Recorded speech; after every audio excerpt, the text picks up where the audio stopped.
Okay, hello and welcome to another new type of video thing. Let's move my camera over to here so that y'all can actually see me and also read the patch notes. So, these are the patch notes for Vault Hunters 1.18, Vault Hunters 3rd edition, version 5. So, the patch notes, we hope to have the update on CurseForge by Tuesday. It is currently live as of now. I'm recording this at 9:20 a.m. on the 10th PST.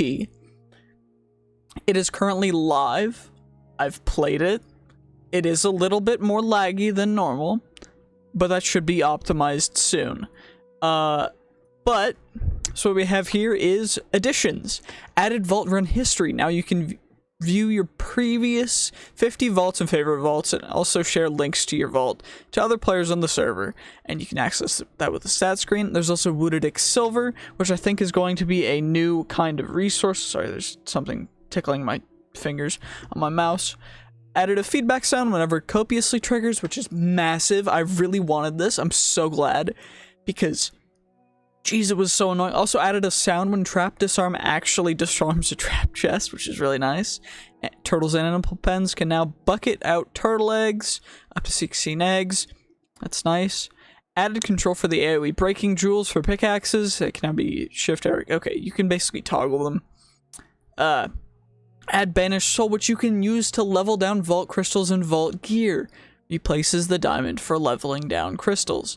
Added tier 3 mobs, appearing level 50 plus. Reworked and re-added Vault God Favor system.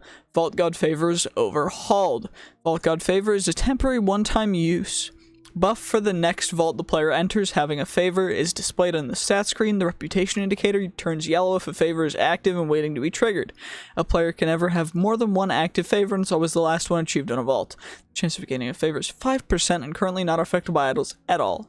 We're planning on adding new implicit value on idols that adds additional favor chance. That'll be cool.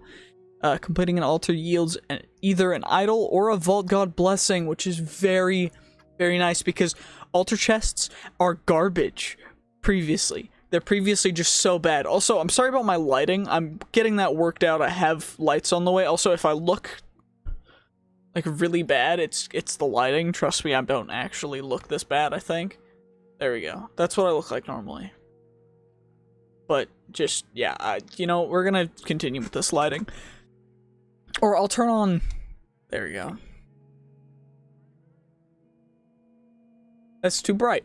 Okay, well, essentially, yeah, you've got Vault Idol stuff, and they actually give you good stuff, finally, which is great. More things are planned for Vault God Blessings in the future.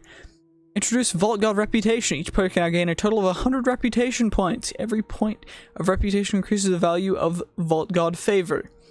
Now, this will be visible. Okay, cool. If a player reaches 100 reputation in a single god, they will be rewarded with a full Vault God armor set. More features are planned for maxing out reputation, but we need to see how it plays out first. Completing a favored vault gains a point in reputation for that god. Okay. Balance updates. This patch will have all your skill points reset as a lot of cost changes have been done. Sheep and animal pens can only be sheared for 256 wool max. This was changed because people were crashing servers. Definitely wasn't me.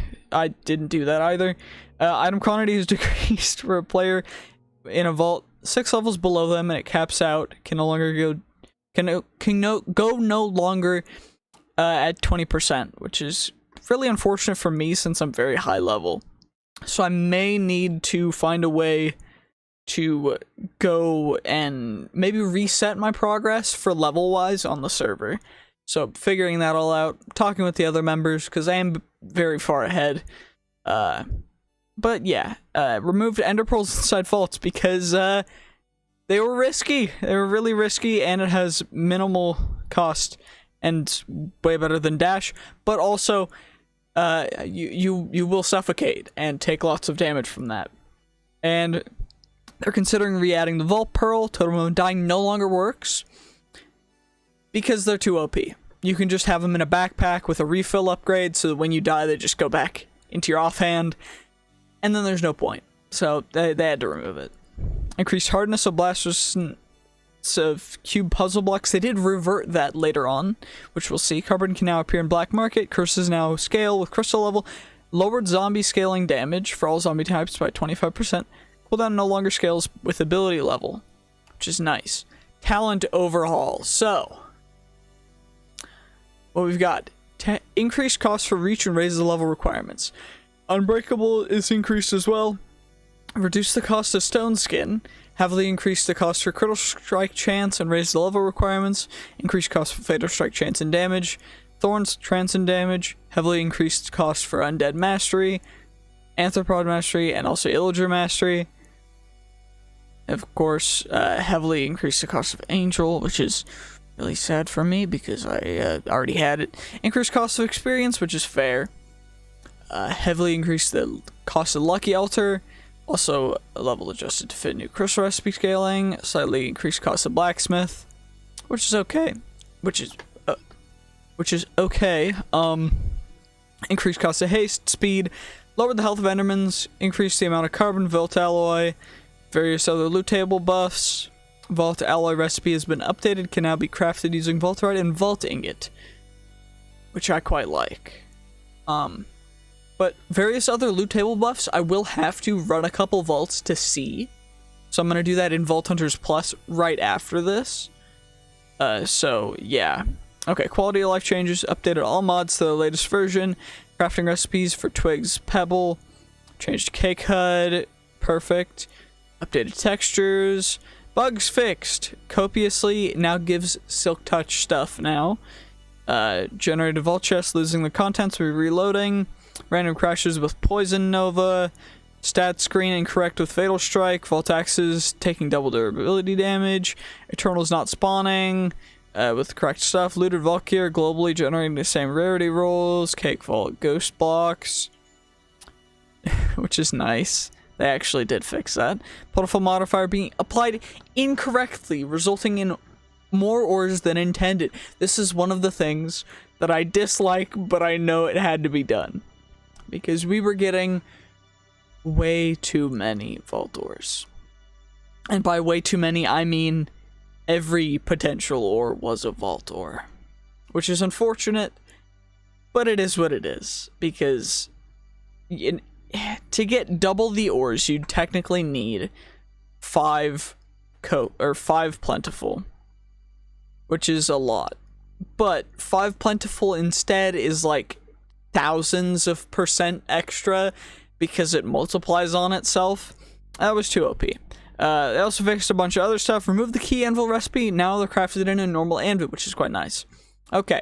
And then this final little bit, which is pretty simple. Update 5B, balance updates. Heal now scales its cooldown with levels in the ability. The higher the level, the lower the cooldown. I love that. Group heal now scales its cooldown upwards, but has a low mana cost scaling and very high hit point scaling. Frost Nova, increased radius as the levels up. Locked cooldown at 25 seconds. Okay. Nova and Poison Nova, both scale the cooldowns as mana cost, damage, and radius go up. Hunter and Observer will scale cooldown. Okay. Dash now scales distance and cooldown reduction per level as mana cost goes up. Reverted hardness change for puzzle cube blocks, which is what I said before. Quality of life changes. Added shift clicking to feed a full stack of food to an eternal. Updated god blessing textures. Fixed cake vaults are actually fixed. Transmog table fixed. Chest plate models fixed. Picarang fixed. Soul shards fixed. And it's already live. So go check it out. I'm going to run a quick vault in Vault Hunters Plus now to just check what the loot tables are as of now. So give me one moment. Okay, so I accidentally loaded into our Sky Vaults world. So I don't know whether this counts as an episode of Sky Vaults or not. But we're gonna go through the new loot table changes. So let's check them out. I'll start with the wooden chests, then we'll go to gilded and everything. So let me go find some wooden chests. Okay, so we got some wooden chests over here. The increased rates do seem to be in effect, which is quite nice. Forgot, we don't have pouches here yet, so we'll have to get that soon, but that's, it's a bit interesting. I'll have to go find some now gilded chests, I guess. Okay, we got ourselves some gilded chests right here. Relic booster packs, of course they're nice. We got ourselves a mystery box. Some more relic booster packs. They do seem to be a tiny bit more common. I believe there were some ornate chests over here somewhere, though. Give me one moment. Okay, there we go. Let's see. Is there anything that majorly different or noticeable? Not really. Okay, let me go find a gilded chest. I did go into peaceful because it was getting annoying, sounds-wise. But let's find a living chest, and then we'll be able to go through everything. Oh, there's some right over here. We can just come up and look at. So, living chests, normal. That one's trapped, of course, and epic living chests. Still a considerable amount of knowledge essence. Did they increase the trap chance as well? But that is kind of going to be it for this, because I don't really have a whole ton more to go through, and this seems to be all that really needs to go through. So thank you so much for watching. I hope you did enjoy this, just me going through patch notes. Ow, that was really loud. And yeah, I hope you'll subscribe and watch my videos, because I make videos like this every day. And if people like it, I'll make more videos on the patch notes whenever they come out. Anyway, GG's, peace, have a great day, see you next time. Don't forget to like, comment, and subscribe, and make sure to watch till the end of this video. Thank you so much for watching.